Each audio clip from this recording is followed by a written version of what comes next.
잠언서 17장 11절부터 보겠습니다. 11절은 반역에 대한 내용입니다. 반역.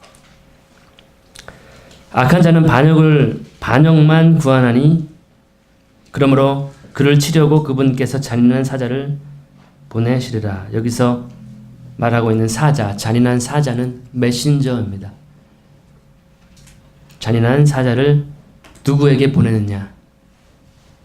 바로 반역만 꾀하는, 반란만 일으키는, 반역, 대적하는 그러한 사람에게 잔인한 사자가 잔인한 메시지를 가지고 있는, 무서운 메시지를 가지고 있는 그 전령이 보내지게 된다. 그래서 나는 내가 만약에 반역을 한다면 그러한 메시지를 받게 될 것이다. 그러한 부분입니다. 그래서 그러한 잔인한 사자를 만나지 않으려면, 잔인한 메시지를 듣지 않으려면 우리는 반역을 꾀해서는 아니 되겠다라고 하는 지혜고요. 성경에서 유명하게 다루어지는 반역자가 있는데 바로 모세 시대에 이스라엘에 출애굽하고 나서 그 약속의 땅까지 들어가는 가운데 있었는데 바로 고라라고 하는 사람의 반역이 있었습니다. 그 고라가 레위인 중에 한 사람이, 그도 하나님의 성전을 섬기고 성막에서 여러 가지 일들을 맡은 사람 중에 한 사람이었는데 나중에 되는 교만해졌는지 분수에 지나쳐서 모세와 아론을 향해서 반역하게 되는, 너희들이 분수에 지난 것 같다. 스스로 너희들이 높이고 있는 것 같다. 우리들도 하나님의 사람이고 너희들도 하나님의 사람인 것은 분명하지만 너희들 스스로 왜 이렇게 높이고 있느냐라고 하면서 모세를 향해서, 아론을 향해서 반역을 하죠. 그래서 고라의 그 종말은 어떻게 되나요? 예, 한번 우리가 그럼 하나님 앞에 대면해보자 같이. 누가 하나님께서 존귀히 여기시고 누가 낮추실까? 누가 하나님께서 대제사장의 업무, 향을 피우는 하나님 앞에서 그 높은 아름다운 위치라고 해야 될까요? 주의 면전 앞에서 그러한 향을 드리는 그 누가 하나님께서 향을 받으시는가 한번 볼까? 그렇게 해서 하나님께서 명령을 주시죠. 너는 고라와 그를 따르는 그 사람들과 따로 분리해서 떨어져 있어라 라고 하니까 땅이 열려서 그들이 산채로 그냥 지옥행 바로 들어가 버리죠. 그러한 역사적인 사건들이 있는 사건이었고, 하나님께서는 모세와 아론을 그렇게 사용하신 것이었는데 그 레위인 중에 자기도 하나님의 사람이다라고 했을 때 그렇게 하나님의 사람 모세와 대제사장의 직분을 스스로 취하려고 했던 자기의 교만함과 이러한 어떤 나쁜 동기들, 이런 것들로 인해서 하나님께서 바로 지옥으로, 바로 스올로 보내시는 그러한 역사적인 사건이 있습니다. 그래서 악한 메시지를 받지 않기 위해서는 우리는 반역을 꾀해서는 안 되는, 사람에게도 반역해서는 안 되는 것이고 또 무엇보다도 하나님을 반역해서는 안 되겠죠. 그런 부분들을 우리가 잠언서 17장 11절을 통해서 볼 수가 있는 부분입니다. 그래서 11절은 반역에 대한 부분이었습니다. 12절은 만남에 관련된 구절입니다. 만남. 사람이 어리석은 짓을 행하는 어리석은 자를 만나느니 차라리 새끼들을 빼앗긴 암곰을 만날지니라. 제가 이 자리에 딱 이렇게 보면은 곰같이 덩치가 크신 분들이 좀 몇 분 계신 것 같은데, 지금 누구를 만나느냐에 따라서 너의 인생은 위험에 처해질 수 있다. 어리석은 자와 함께 내가 계속 만나고 있다면, 하나님의 지혜가 없는, 하나님의 말씀대로 살지 않는, 반역만 꾀하거나 어리석은 행동을 꾀하는 그러한 사람과 함께 한다면 그 사람은 차라리 그 새끼를 빼앗긴 암곰이 얼마나 그 모성 본능이 강하겠어요? 내 새끼 내놔라 하고 달려들겠죠? 예, 우리 말에는 미련 곰탱이란 말이 있는데, 우리가 이러한 동물의 농장은 아니고 동물의 세계, 이런 것들을 보면은 곰이 굉장히 빠릅니다. 시속 몇 킬로로, 저 멀리서 곰 봤는데 안전하겠지 했는데 곰이 달려와가지고 그 사람 다 해쳐서, 연어도 잡는 사람, 곰이 연어도 잡죠. 물을 거슬러 올라가는 연어를 쳐서 잡은 것이 그게 곰인데, 그 어리석은 자와 하나님의 지혜가 없는 자와 하나님께 반역하는 자와 함께하는 그 만남은 차라리 그러한 나를 완전히 산산조각 낼 수 있는, 내 뼈가 부스러뜨릴 수 있는 그러한 곰을 만나는 것이 차라리 낫다라고 하는 그러한 구절이 되겠습니다. 나는 지금 누구를 만나고 있는가? 나는 지금 누구와 교제하고 있는가? 우리는 하나님의 사람, 하나님의 지혜를 가진 사람, 주를 깨끗한 마음으로 부르는 그러한 사람들과 만나야 한다는 것이고, 무엇보다도 그러한 가운데에서, 그런 공동체 가운데서 주 예수를 만나야 되겠죠. 우리의 목적은 사실 날마다 매일매일 그분을 소유하는 것이라고 저는 생각을 합니다. 매일 예수님을 만날 때 우리가 하나님의 지혜를 얻게 되고 그럴 거라고 생각이 됩니다. 13절은 앙갚음에 대한 되갚아주는 것에 대한 구절인데요. 누구든지 선을 악으로 갚으면 악이 그의 집을 떠나지 아니하리라. 굉장히 무서운 말씀인 것 같습니다. 나에게 선을 행한 사람에게 내가 그에게 나는 악으로, 배반으로, 속임으로 갚아준다면, 선을 악으로 갚았을 때에 그 집은 악이 떠나지 않는 인생 그 집이 될 것이다 라고 하는 굉장히 좀 무서운 말씀이네요. 그래서 우리가 점검해 볼 필요가 있겠죠. 내 인생이 지금 뭔가 지금 하는 일이 잘 안 되고 뭔가 꼬이고 뭔가 계속해서 계속 나쁜 일만 이루어지는 것 같고 뭔가 되는 일이 하나도 없고 생활에 그런 악한 일들이 계속 반복된다면 혹시 나는 나에게 선을 행한 사람에게 악으로 되갚아주지는 않았을까? 그래서 지금 모든 일들이 지금 악하게 돌아가고 있는가를 생각해 볼 수가 있겠고요. 무엇보다도 오늘 마가복음 10장에서 부자 청년이 예수님을 만날 때 그를 무릎 꿇고 불렀던 칭호가 있는데 바로 선한 선생님이죠. 선한 선생이요. 하나님이 왜 선한 분이 없다라고 예수님은 말씀을 하셨는데 우리가 하나님께 받은 그러한 많은 것들, 선하신 하나님으로부터 받았던 많은 사랑과 은혜와 긍휼과 자비하심과 여러 모든 것들을 우리로 하여금 누리게 하셨는데 그러한 것들을 하나님을 반역해서 하나님에게 악으로 갚아준다면, 예수님께 악으로 되갚아준다면 우리의 인생은 이렇게 불행해질 수 있겠죠. 그렇게 해서 우리가 내가 다른 사람에게 악으로 갚아주고 있지는 않은가를 점검해 볼 필요가 있겠다라고 하는 구절이 되겠습니다. 그리고 적용해서 본다면 우리는 악을 악으로 갚지 않는 사람이고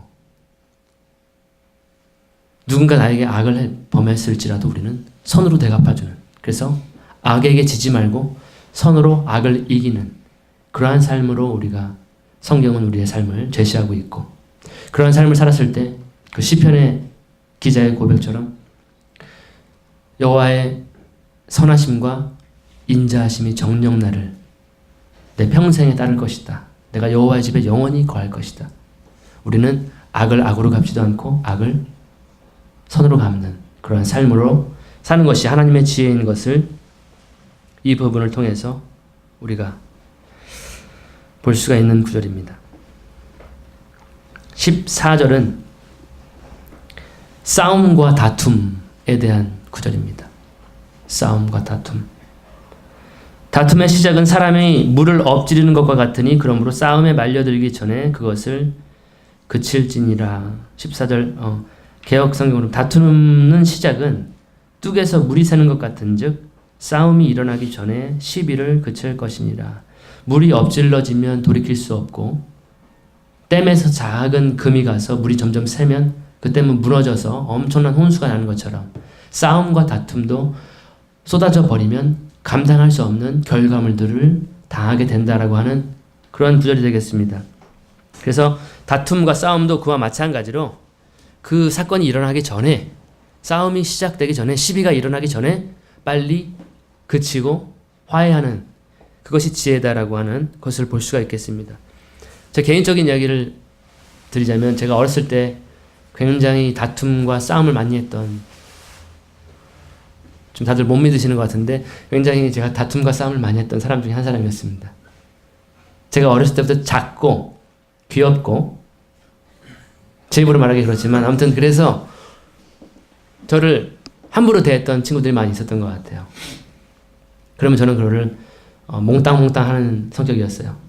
몽땅몽땅 하다가 한번 폭발을 하는 그런 성격이었어요. 그래서 굉장히 저는 학창 시절을 돌이켜보면 굉장히 많은 싸움을 했던 그런 흑역사가 있습니다. 그래서 어렸을 때는 그래도 싸움을 하게 되면은 더 친해지고, 더 같이 과자도 먹고 사 먹고, 야 이거 하나 먹어라, 얘다, 그렇게 어떻게 좀 더 친해지는 계기가 될 수 있었는데, 나이가 들면서는 싸움의 이 범위가 커지다 보니까 친해지기는커녕 원수가 되고 어떤 물리적인 가해를 입히게 되고, 그래서 싸움과 다툼이 일어난 다음에는 여러 가지 사건 처리를 해야 되는, 후처리에 굉장히 좀 고통을 많이 겪게 되는, 그러한 사람 중에 한 사람이었는데 전혀 그렇게 보이진 않죠. 그래서 제가 경험한 것이, 이거 싸우면 안 되는구나. 싸움은 절대 일어나면 안 되는구나. 다툼도 빨리 이루어지기 전에 그냥 빨리 화해하는 게 지혜구나. 뼈저리게 아마 그런 것들을 경험하게 되는, 싸우면 안 되는구나.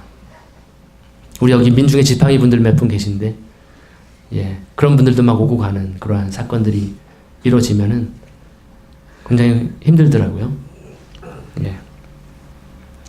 그래서 싸움이 일어나기 전에, 다툼이 일어나기 전에 먼저 화해하고 빨리 풀고 용서하는 그러한 것이 하나님의 지혜다. 그것은 마치 강둑에서 물이 새어나와서 완전히 홍수로 축대밭이 되는 것을 미연에 방지하는 그런 것이 하나님의 지혜다 라고 하는 것을 우리가 14절에서 볼 수가 있습니다.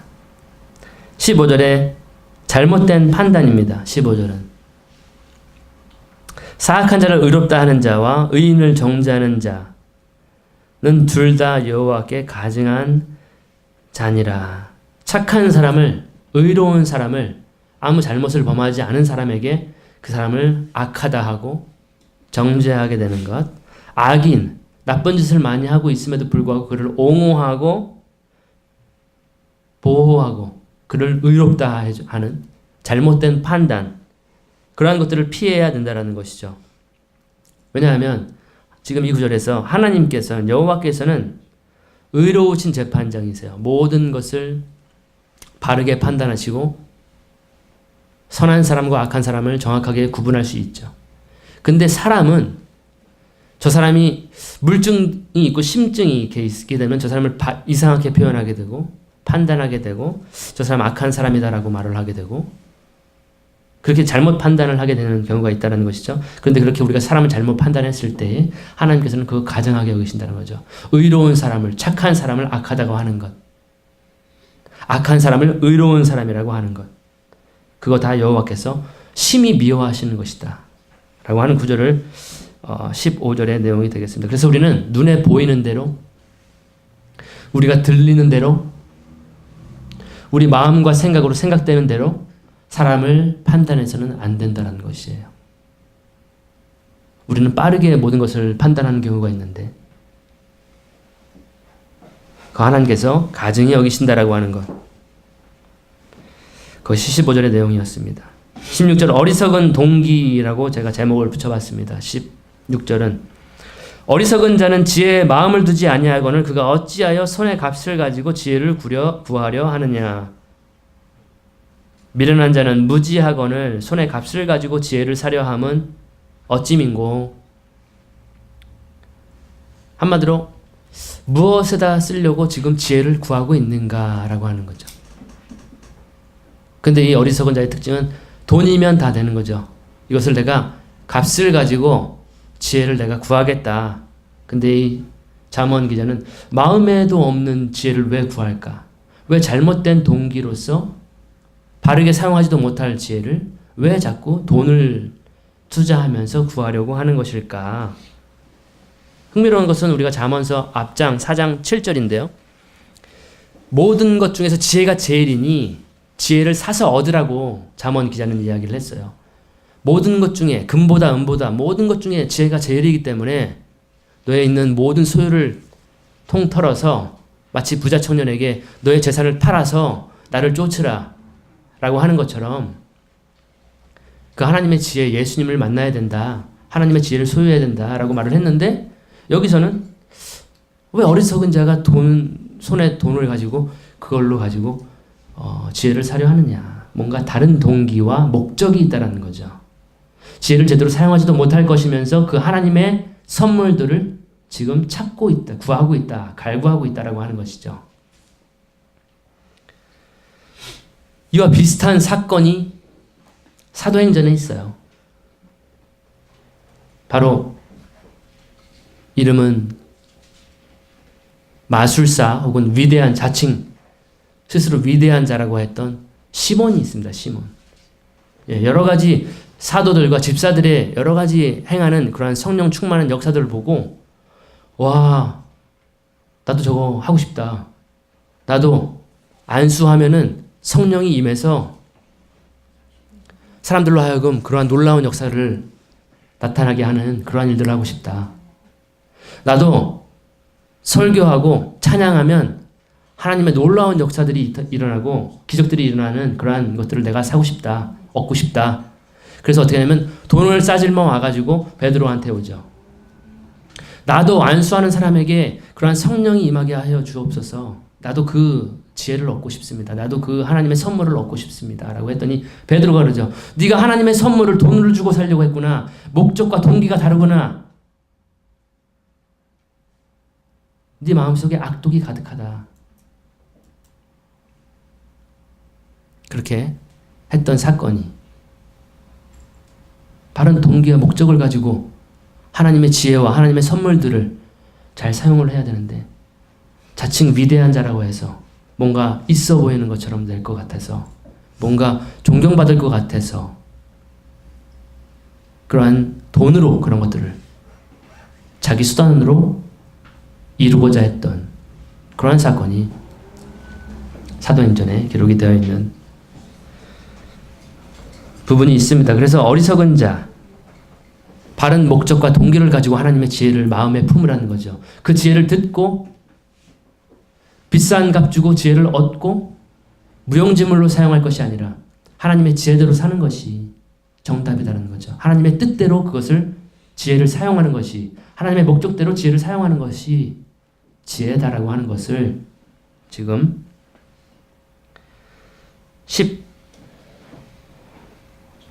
16절이죠? 예, 16절은 그렇게 이야기를 하고 있습니다.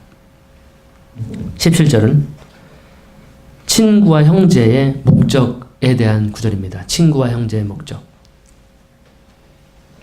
우리는 지금 누군가의 친구이면서 또 형제이기도 하는데 17절 읽어보면 친구는 언제나 사랑하며 형제는 어려운 때를 위하여 태어났느니라.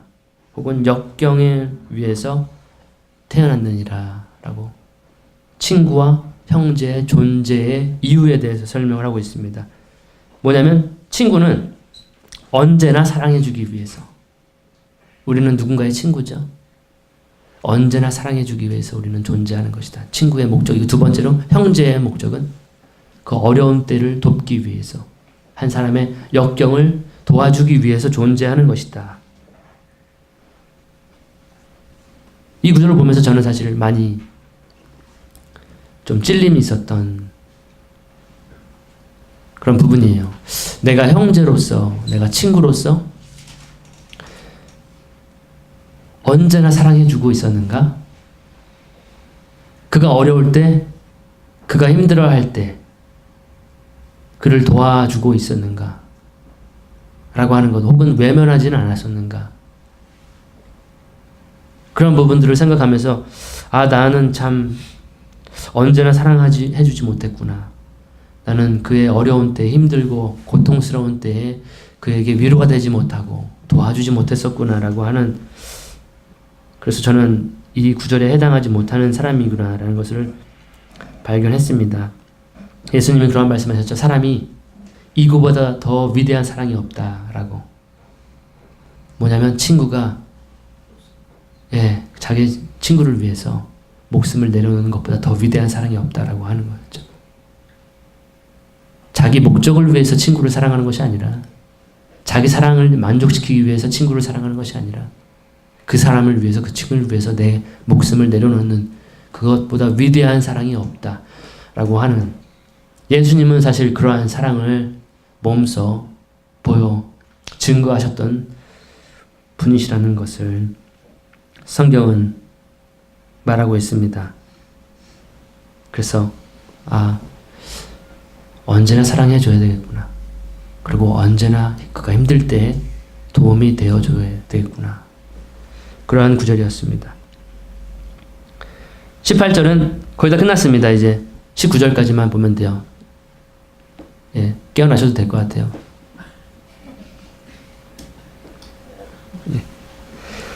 18절은 보증에 대한 구절이에요. 보증은 계속 반복해서 설명하고 있는 부분이죠. 이 잠언서. 이 지혜라는 거예요. 보증을 서지 않는 것은 하나님의 지혜라고 하는 것이에요. 18절, 명철이 없는 자는 손을 맞춰 서약하며 자기 친구의 앞에서 보증인이 되느니라. 계속 반복해서 전달한다는 것은 그 진리는 잊으면 안 된다라고 하는 그러한 것 같아요. 성경에서 한 번 말하고 두 번 말하고 세 번 말하고 네 번 말하는 것들은 굉장히 중요하다라는 것인데, 이 보증을 서는 것도 그만큼 중요한 것이다라고 하는 거죠. 근데 어리석은 사람은 그렇게 감정적으로, 충동적으로 내가 너 보증 서줄게, 호언장담하는, 내가 너의 빚 책임져 줄게, 내가 너의 그것 책임져 줄게, 걱정하지 마, 이렇게 호언장담, 확언하게 되는 앞의 일에 대해서, 그 사람의 빚에 대해서, 이런 것들은 어리석음이다라고 이야기를 하는 것입니다. 근데 이렇게 계속해서 반복해서 성경이 증거하는 진리들이 여러 가지가 있는데, 성경 계속 반복해서 말을 하고 있는데 어리석은 사람은 그 지혜를 듣는 귀가 없는 것인지, 듣는 마음이 없는 것인지, 또 어리석게도 계속 반복해서 그러한 죄를 범하게 된다라는 것. 그래서 계속해서 성경이 반복해서 전달하는 그러한 진리들은 우리가 외면해서는 안 되고 마음에 받아서 다시 반복하지 않는 것이 지혜고, 그러한 비참한 결과들을 얻지 않는 것이 지혜라고 할 수 있겠습니다. 19절은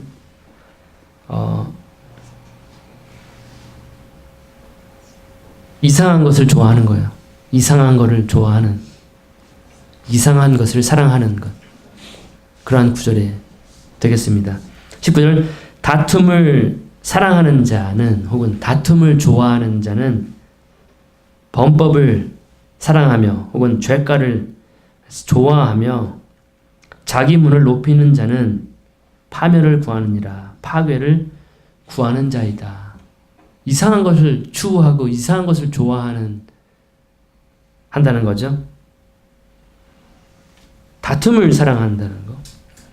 다투기 좋아하는 그러한 성격을 가진, 그 지혜 아니라는 것.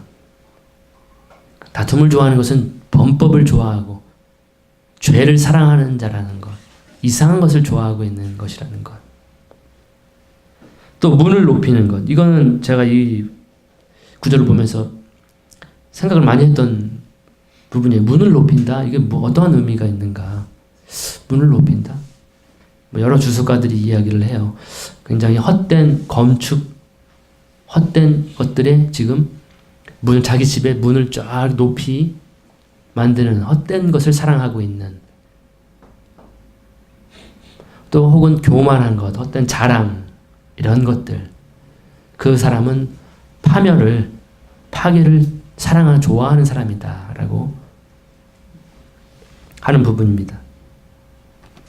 다툼을 좋아해서는 안 되겠죠. 우리는 화목하기를, 형제와 늘 화목하고 사랑하고 어려움을 함께하고 도와주는 그러한 자가 되어야 되는데, 항상 다툼을 좋아하고 물이 엎어지는 것처럼 항상 물을 엎질러버리는, 깨트려버리는, 관계를 깨트려버리는, 다시 수습할 수 없는 관계가 되어버리는 그런 것들을 하지 말아야 된다라고 하는 것들을 우리가 볼 수가 있는데요. 이렇게 쭉 오늘 11절부터 19절까지 보면은 거의 대부분 어떠한 관계냐면 대인관계의 이야기예요. 대인관계에서 이루어지는 지혜가 많이 기록이 되어 있어요. 정리를 해보면 11절 뭐냐면 반역하지 말라는 거죠. 반역. 하나님께 혹은 하나님의 사람에게도 반역하지 말아라. 두 번째 12절은 이상한 사람 만나지 말아라. 곰과 같은 사람 만나지 말아라. 어리석은 사람 만나지 말아라. 하나님의 지혜가 없는 사람 만나지 말아라. 너의 목숨이 위태로워질 것이다. 13절에 선으로 갚아야 된다. 뭐든지 우리는 선으로 갚아야 된다. 내가 받은 것이 선이든 악이든 상관없이 그가 나에게 악한 말을 하든지 선한 말을 하든지 상관없이 우리는 뭐든지 선한 말로 오히려 복을 빌어주고 그를 위해서 기도해 주라. 거의 대부분 대인관계에 대한 것이고 14절은 돌이킬 수 없는 다툼과 싸움을 미연에 방지하라. 다투지 말아라. 라고 하는 것이고요. 15절은 사람을 함부로 판단하지 말아라. 속단하지 말아라. 지금 현재의 모습만 보고 그 사람을 판단하지 말아라. 의로운 자를 악하다고, 악인을 선하다고 하지 말아라. 하나님께서는 그걸 가증하게 여기신다. 사람을 함부로 판단하지 말라는 것이고요. 16절에 바른 동기로 항상 하나님의 지혜를 구해라 라는 거죠. 바른 동기와 목적을 가지고 지혜를 마음에 품어라. 그 얻은 지혜대로 살아라 라고 하는 거죠.